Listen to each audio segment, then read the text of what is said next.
Good evening, everyone. Welcome to the LFC Transfer Room. You are with Dan, and Patricio. Liverpool 2, Fulham 2. I don't think I've ever been as happy with a point in a long time. As happy as you can be, to be totally honest with you. We saw red 70 plus minutes of football. Andy Robertson, unfortunately, proving me correct that his best days are well and truly behind him. And perhaps 2 weeks' time, there may well be somebody giving him a little bit of competition over there, but we'll get into that very, very soon. But on the whole, a good result, you would say, maybe in the circumstances, especially with Arsenal dropping points, and can Thomas Frank do us all a big favour tomorrow against Chelsea? We'll wait and see. We'll go straight into it. Dan, how are you, my mate? What were your thoughts and feelings about the game in general? I mean, at first I was thinking it's Fulham. It's going to be a fun game, and by fun I mean we're all going to have heart palpitations. Up until Robinson got sent off, I actually thought we did okay. It was very similar to how a lot of our games have been under on a slot, and even going back to last year with Jurgen. And that sides have some possession, they carry some threat, they ask some questions, but we handle it. I think Robinson getting injured like the first minute, getting, essentially kicked in the shin, full on studs, not a red card anymore, apparently, and Grav as well. Kind of let me know what kind of game this was going to be. When Fulham score, it was weird because I wasn't expecting it. It was like the first time I ever saw a Fulham game where they kind of score, and it was a good ball by Robinson, not Robertson, Anthony Robinson, Jedi Robinson. That Pereira gets on the end of, which I was very surprised to get the end of, considering it's on the stretch, and it just takes a lucky bounce and it goes in. After we go 10 men down, I actually think we do very, very well, and I actually think we're unlucky to concede that second goal from Munoz. I can't say his name. Munoz, yeah. Munoz, because it deflects off Gomez's heel. If you actually watch it, it's going wide. It may even go past Smith Rowe. And I actually think we thoroughly outplayed them at times. I just think that, it's just one of those games where, Fulham were playing out of their minds at times, and the best they could do was 2 deflected goals that on another day go wide or go over the bar or get saved.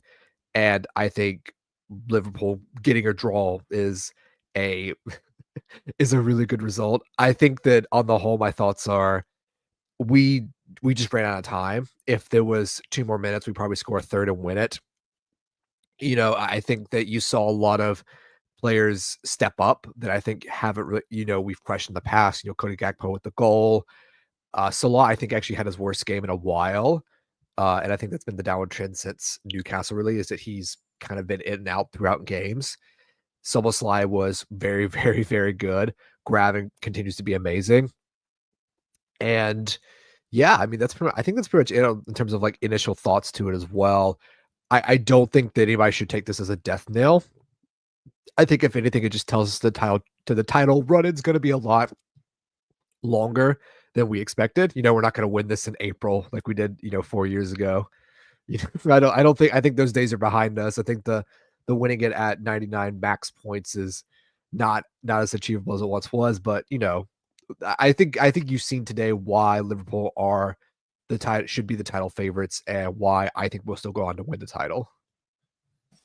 Yeah, absolutely. I mean, there's some really good points there. I think we've got to start with Andy Robertson should do better for the goal. I mean, he loses his man, he loses trajectory of the ball. These things happen, and it's how we react to them. The Diop challenge early on in the game, the yellow card is correct from the referee. Could it have been a red? Maybe, possibly. Very brave to give red cards at that stage of any match. It's so rare that you ever see any red cards within the first couple of minutes of a football match, no matter what had happened, to be totally honest. Obviously, the red card comes into the situation. It's a deserved red card. It was a red card.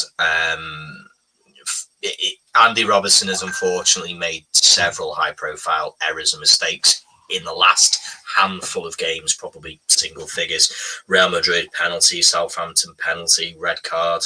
Not really great for the goal in this one. He is really at the lowest ebb, I'm afraid.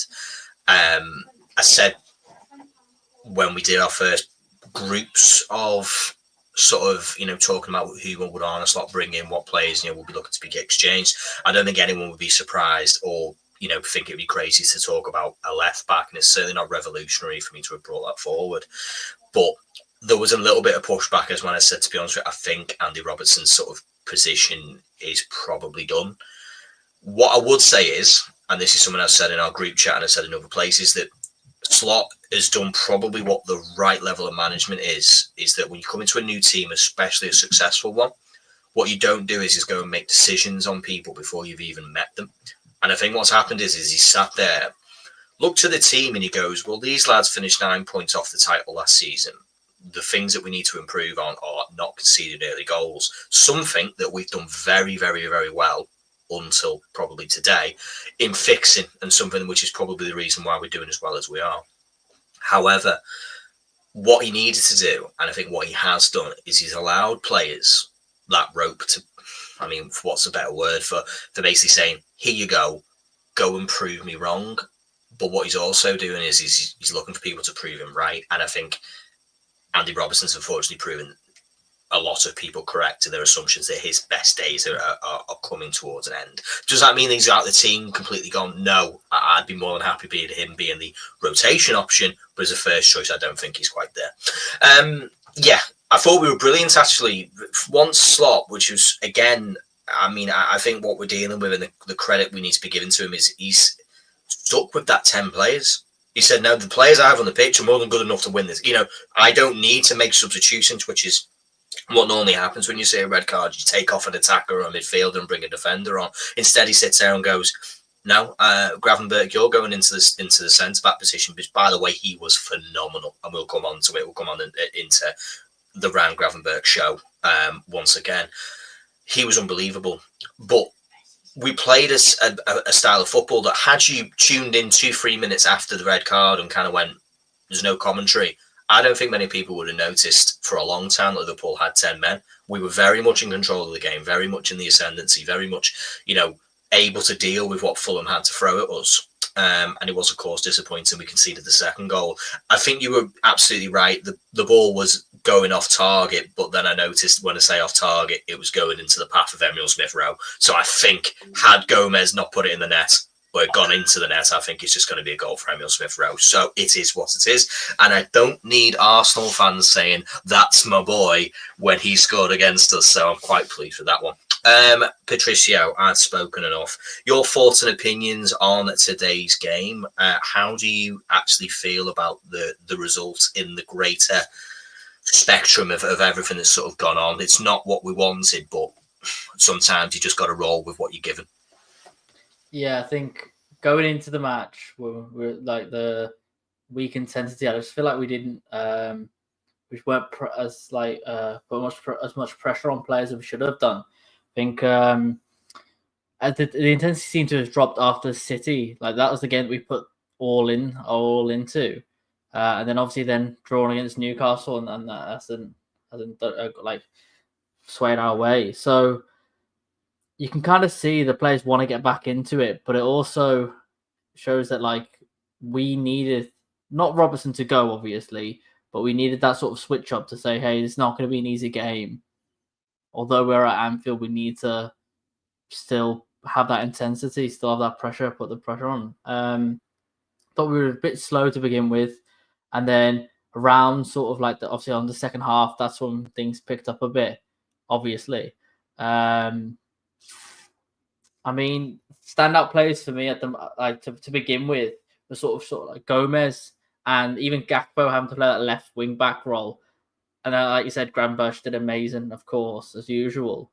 But I think our front line we're mainly focusing on Diaz and Salah, where they're starting to get, obviously they are predictable and stuff, and I think that's quite kind of a problem.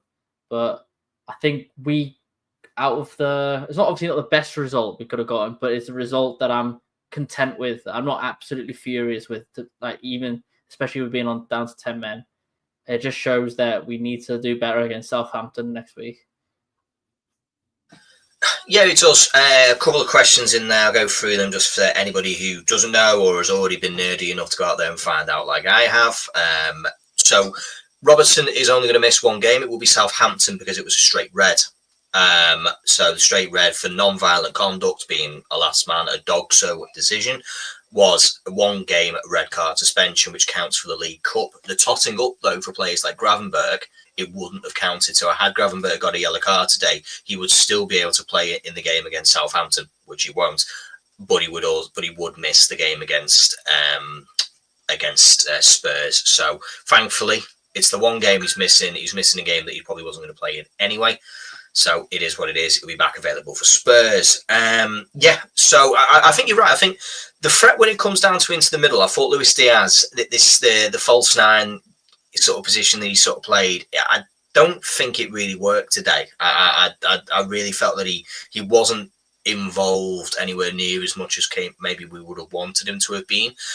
I think some of that decision was made by the way that I don't think obviously Jota was fully fit and ready. I mean, I think he's fully fit. I just obviously don't think he's ready to play from the start of a game, which is correct. Luis Diaz needs some minutes. I thought Gakpo was brilliant. The whole game. He'd been asked to do all sorts of different things, and he was really influential. It's something which I've been critical of him, and he still has a habit of doing it every so often. But today he was a big game player. He stood up and he was counted, and the goal he scored, which was fantastic. And you watched that ball floated in.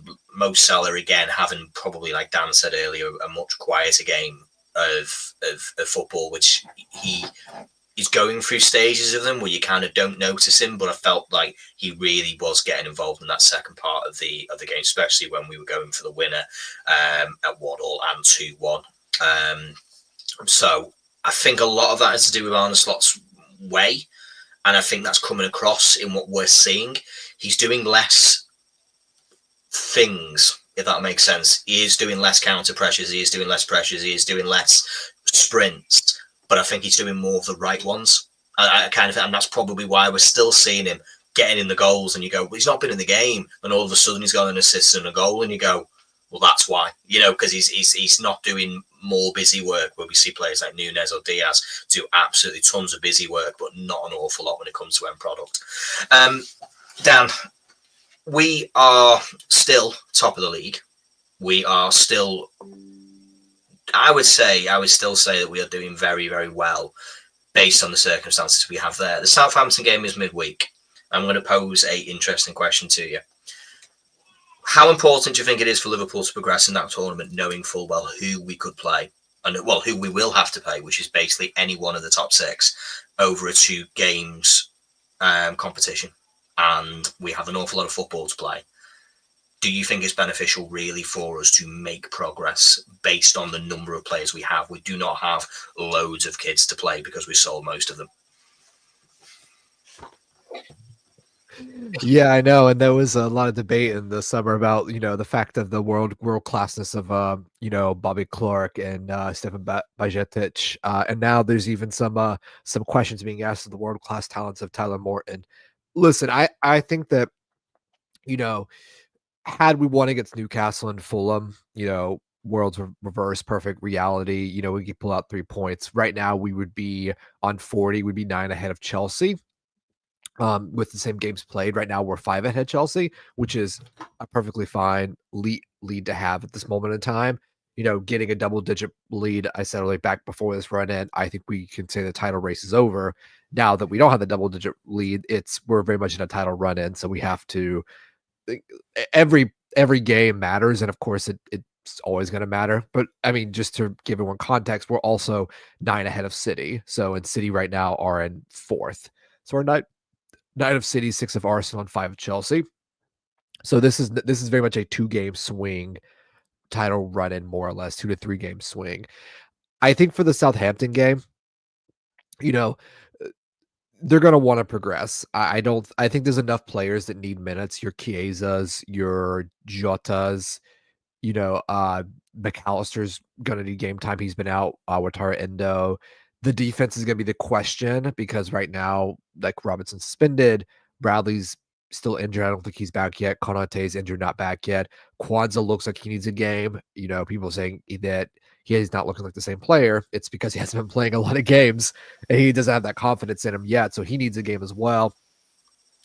I don't think it's important that we progress against Southampton in the Carabao Cup, but also whatever team we put out, we should still probably beat Southampton.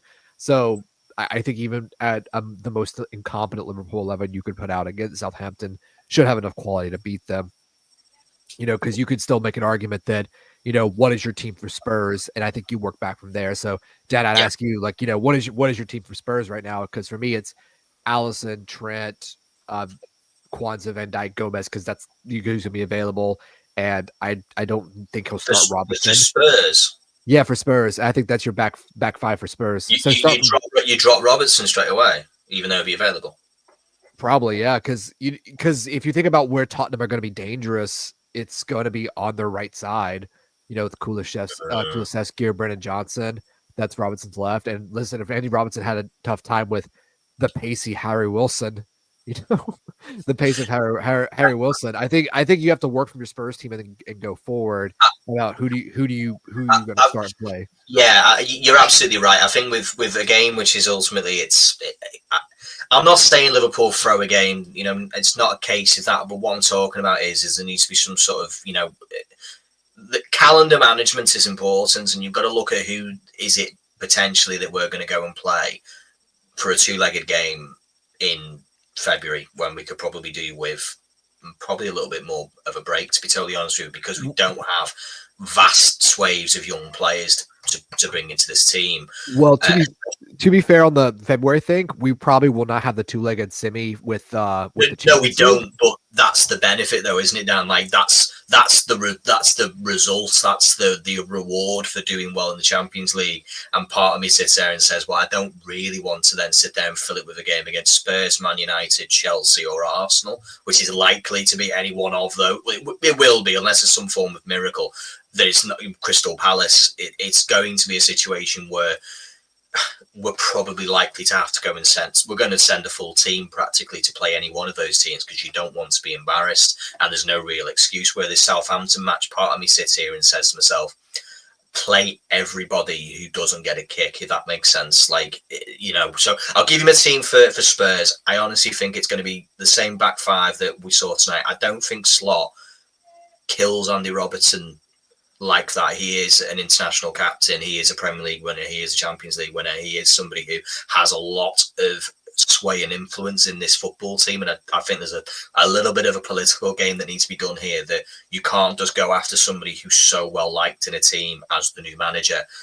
I think he's going to back him. I think he's going to support him. I think he's going to sit there and say to him, go out there and do what you need me to do.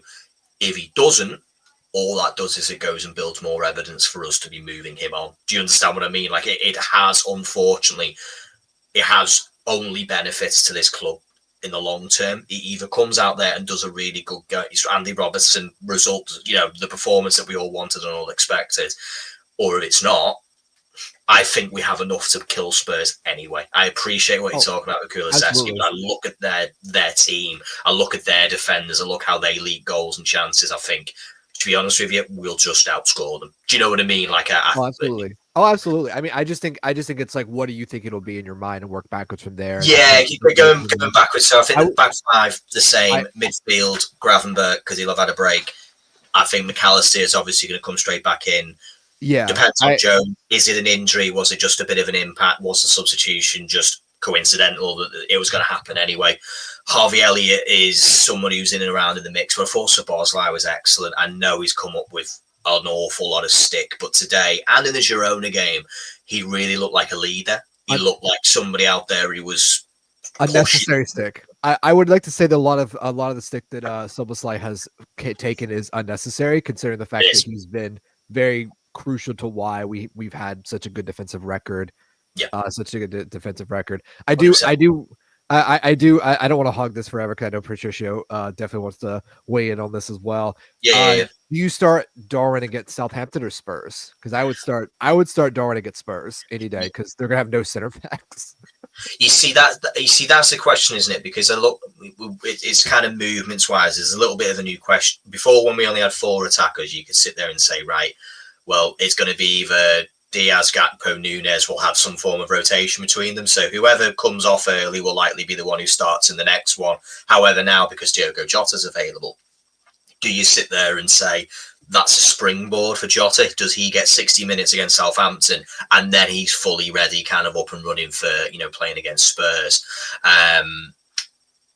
So midfield, McAllister, I think, is straight in. Gravenberch straight in. I think Szoboszlai. So I think that's my three for the midfield against Spurs.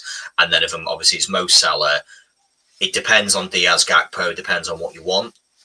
In my honesty, it doesn't mean I'm dropping someone because they're not worse. I just think they're an equal level of player.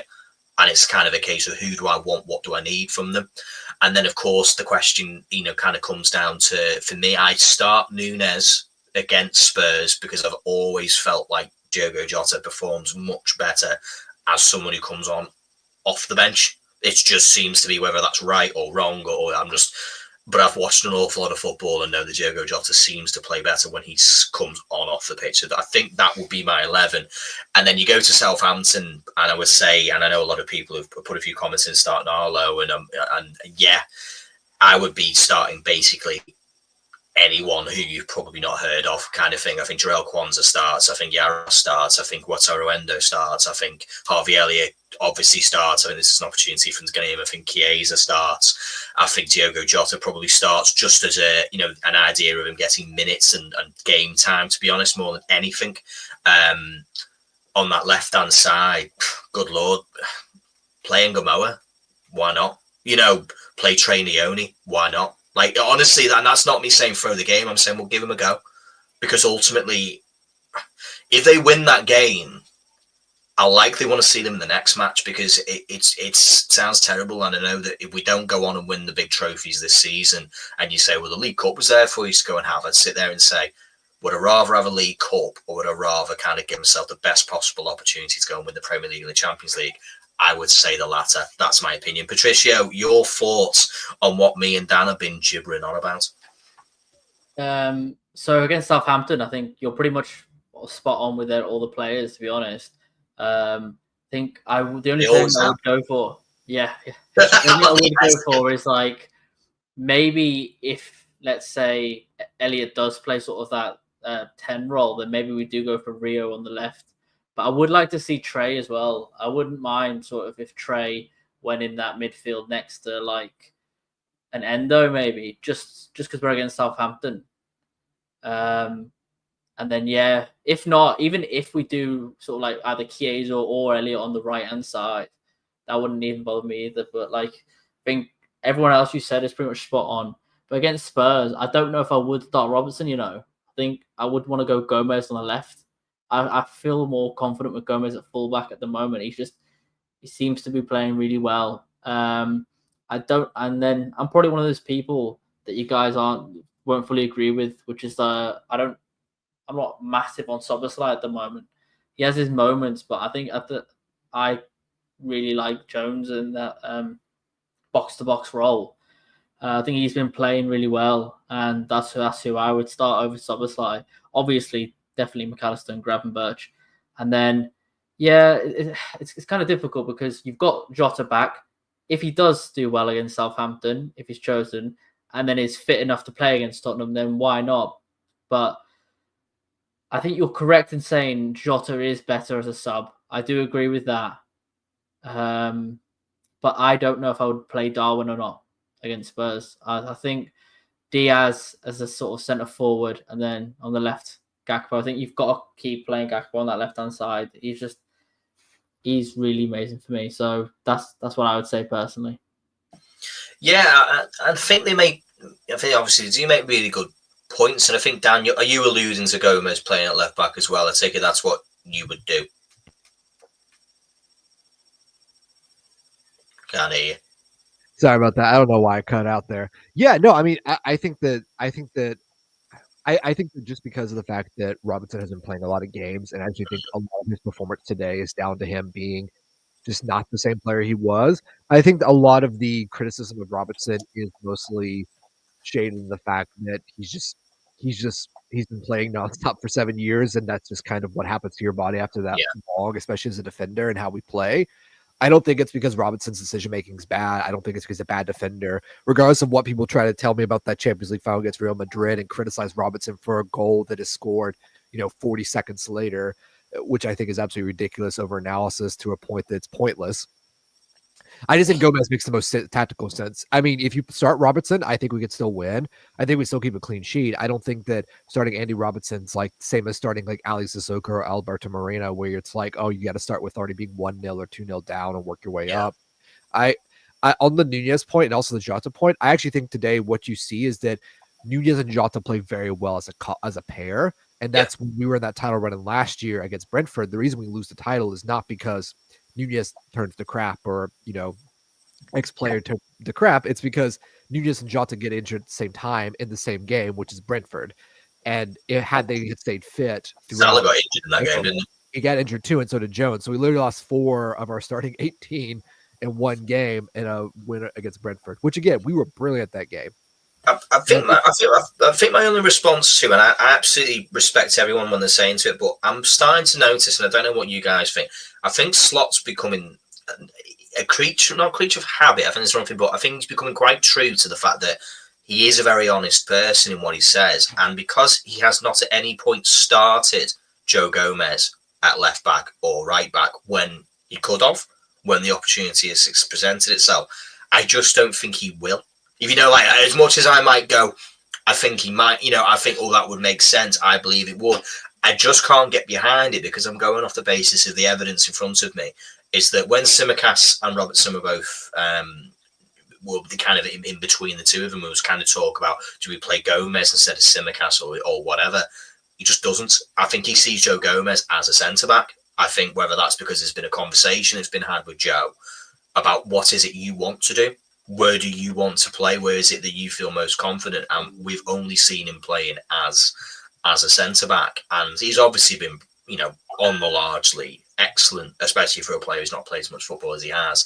So I think I agree with what you're saying. I just don't think he will throw Robertson, not proverbially, under the bus. I think he'll sit there and give him the opportunity to go out there and fix what he's done wrong. Does that make sense? I think he'll give him the opportunity to say to him, you missed Southampton, so there's no... I think he might have even played him Southampton, that makes sense. Say he didn't get sent off today, but he'd had a bit of a stinker. I think he'd have played him perhaps and said, right, go out there and give yourself an opportunity to fix the issue. Where you can do that is against Spurs.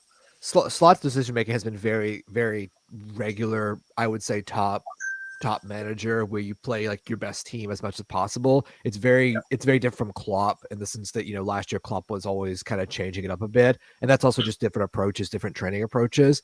And the fact that, Klopp was always just paranoid of injuries happening and just trying to manage it. When I think Slot's just saying, who are my best and fittest 11? What minutes can I get? We're going to play that as best as we can. And yeah, I don't know if he'll play Gomez left back long term. I'm just saying it's something we've seen work in the past. I'm sure Slot's seen his work in the past, and maybe he makes that change. But he has been a very, like you said, not predictable, but not predictable is the wrong word, but very, I would say, sensible, very logical, rational. Yeah. Who's my left backs? Who's my center backs? Who's my right backs? Who's my center mids? Yada yada yada. Yeah, I think he's just trying to work out like the right word for it, because I can sit there and say, when we talked about, we'll play Gomez at right back or we'll do this or something, it's like the Newcastle game being a great example of it, where you play Gomez centre back still. He sat there and Kwanzaa played, out on the right, and it didn't work. I think we can all accept that it didn't work, based on just what we see with our eyes. But it was a situation of that even when it presented itself, he didn't play him at right back, where perhaps it maybe would have made more sense to play him there. So I'm just of the opinion, I think he gives Robertson another chance to go out there and fix it. I think he goes out there and says, ultimately, here's your opportunity. Got to be a tough game for him, of course, but I think he'll step up for it. I'll be honest, and I know that Derek, he says that's risky considering the number of mistakes Robert's made in quick succession. He absolutely has, and I completely agree with you. But the only way to go out there and fix an issue is to be given the opportunity to go and do it. And what message does it send if he sits there, he drops him, and then that's it? That's the last we kind of see of him, because ultimately we're 2 weeks away from the window opening again. And potentially that means there's new players on the horizon. Do we make moves? Perhaps. I just have to say there's no way in hell they're signing a left back. I just don't see it happening unless it's someone that's, they've already earmarked to sign and they can get on a decent deal, but they're not spending 50-40 million on a left back. We've never done that. I don't think that's necessary though. I don't think it's necessary. I You know, no, I agree. I agree. I unless they find someone that's like, very like niche, like 15, 18 to 20, that's like we never heard of, which is probably what's going to happen. But it's not going to be Aiton Nori. It's not going to be Miklos Kirkes. It's not going to be any of the big left backs you think. It's not going to be Alphonso Davies. I hate to break it to everyone. It won't be Alphonso Davies because no one's paying a left back 200 grand at Liverpool. It's just not happening. So take that one out of your minds. As much as he might be on a free, he certainly won't be free. Yeah, it's one of those situations. I mean, the club started the season sat there and said it's about opportunistic signings. And of course, I don't think any of us could have looked forward and said that Federico Chiesa would have been a player on our radar, but the opportunity presented itself. He's the player who I now feel the club have been able to rehabilitate to bring into a player that they feel are now comfortable and ready to impact this team. We've not needed him, thankfully. And now if he becomes available for the second half of this season and the years going on, that'll be fantastic. So I think there may well be one, there could well be a situation there. You've got to look at where Wolves are right now. Wolves are in a bit of a sticky situation. I know what you're saying, Dan, when it comes to we're not paying 40, 50 million for a left back. We're absolutely not going to pay that kind of money. But it would obviously just depend on, is there a player out there who none of us have kind of considered where ultimately the situations and the circumstances are aligning where basically, this would make the most sense for both player and team to make a sale if they need one. But he likes Tsimikas, I think. I think he does like Tsimikas more so than he does Robertson. Hopefully Tsimikas isn't too far away from coming back. Not a phrase I think many people would have heard of in the past, to be honest with you. But here we are, 2024 going into 2025. It's a very different season. Patricia, I'll come to you as we come to wrap things up. Your player of the match and stinker of the match, but you're not having Robertson. Sorry. That's fair. To be fair, I think we played all right. So I haven't really got anyone in my mind that's obviously that bad. That obviously isn't Robertson, but ultimately, I mean, I know Kwanzaa didn't really get much of an opportunity, but he wasn't quite up to par, which I think it's just match fitness. I think he was the only one that does need slight improvement. Like you said, in that match in Newcastle, we played right back. I would have preferably swapped the two and had him at centre back, going as a right back, but that's not the match we're talking about. I would say the best sort of player for me was maybe Gravenberch, just the way he was so versatile, be able to go back. I know that others might say maybe Gakpo or whoever, but no, I definitely think for me it's definitely Gravenberch, to be honest. And I know that you guys have already spoken about it, and I'm just going back to this point again. I'm not sure how I'd feel about Robertson being on the side of Kulusevski. I don't know. That's worrying to me, especially with how well he's playing. But I don't know. I know it is. It's right, and I agree with you. It is something which obviously concerns me, and I think that they're going to look at us and know that that's a weak point. To be honest with you, today I think there's a real conversation to be had around the way Trent Alexander-Arnold played. To be honest, I thought he wasn't very good at all.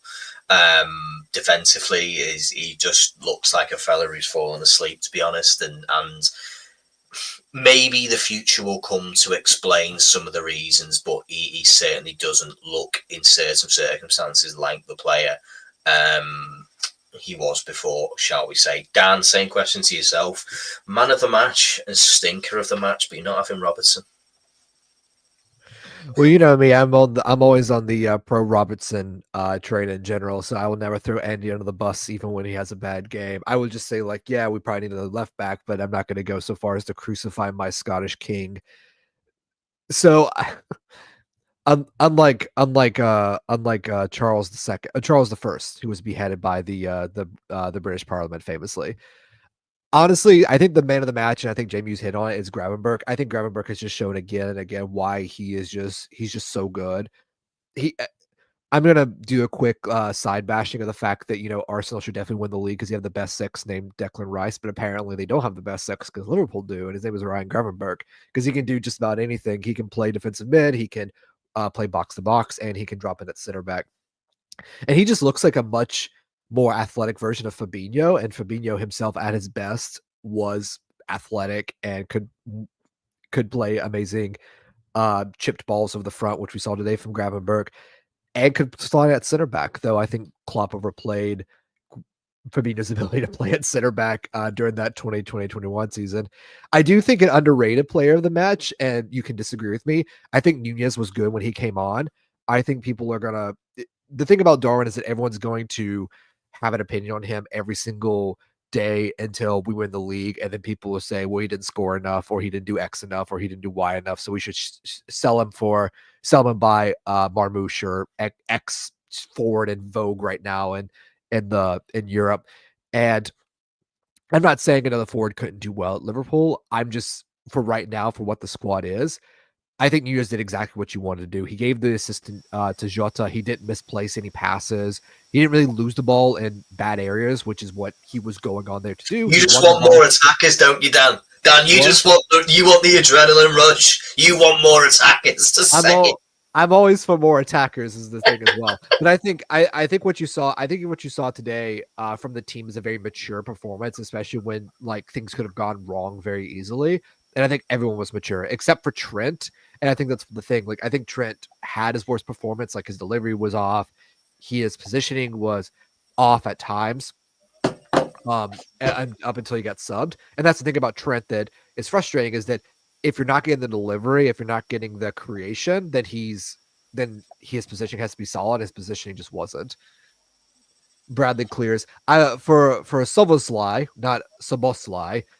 I don't see this. But I also think that we overanalyze Trent too much. We're becoming Gary Neville's. Everyone's becoming Mancunians in the chat.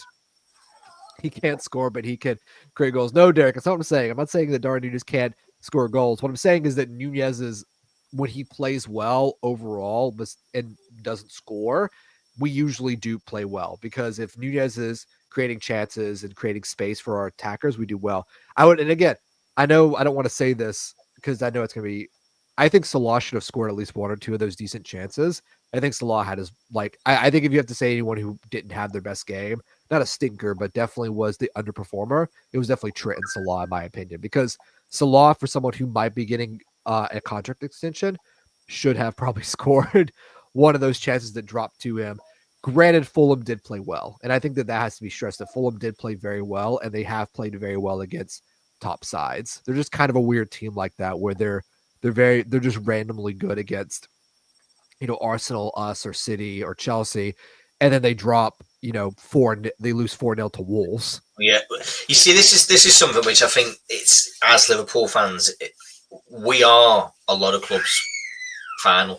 We are one of the biggest games of their season. We are their prize. We are the team who ultimately, this is the biggest game. Look at Newcastle, for God's sakes. I mean, Newcastle come out and they play the full squad. Everyone gets in all the hits up against Liverpool on the Wednesday night, and then they come up against Brentford and get dismantled 4-2, because they put absolutely everything into coming out there to get a point against us, of which they could have obviously got a win on another day, or they could have lost, and then they come to lose. And it'll be the same situation here, is that they set up for these big matches, and then it'll come to maybe next week, Fulham will play somebody else, and we'll go, they just lost 2-0. Like, what happened there? And it's like, it is, unfortunately, it's just, psychological situations come into play. And again, today, there was a lot of outside, issues. I think a team who plays like that for 70 minutes and plays so well under the circumstances and still gets what you could still arguably say is a result, especially is the fact that, Arsenal have dropped points. There's an opportunity for Chelsea to drop points. Thank God they're not playing, Narnia or FC or End or Rangers or whoever it is that they normally play on a Thursday night in that nonsense Europa Conference they're currently in at the moment.